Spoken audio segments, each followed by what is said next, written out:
Alors, vous savez que j'aime bien poser quelques petites questions comme ça, ponctuelles, dans mes réunions, pour un peu distraire entre deux exposés plus graves. Le tabouret, par exemple, là je suis sur un tabouret. Et là vous avez en face de vous un autre tabouret. Quelle est la différence entre le tabouret et la chaise? Eh bien, le tabouret, il n'a pas de dossier. C'est ce qui le distingue. S'il n'a pas de dossier, ça veut dire que il n'est pas fixé. Il n'y a pas un endroit où on est installé, on n'est pas obligé de s'asseoir d'une certaine manière sur un tabouret. Tous les sens possibles sont équivalents.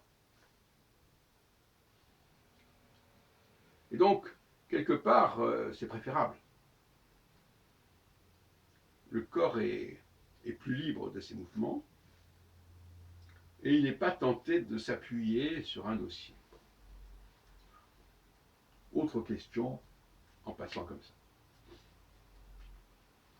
Quel est l'aliment qui pose le plus de problèmes au niveau écologique?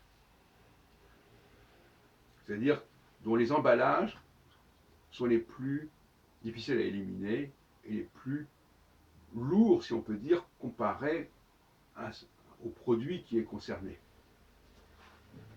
Eh bien, la réponse, c'est le yaourt.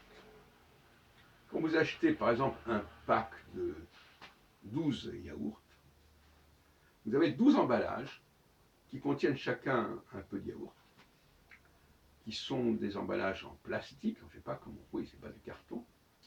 Et ça, c'est extrêmement lourd sur le plan écologique.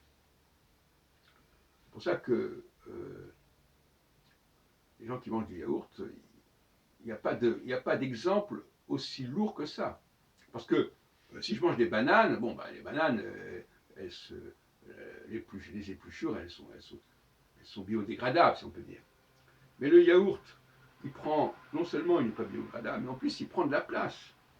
Vous avez par exemple une douzaine de yaourts qui ont été consommés, voire 16, parce que c'est moins cher. Ça va occuper un espace considérable dans un sac poubelle.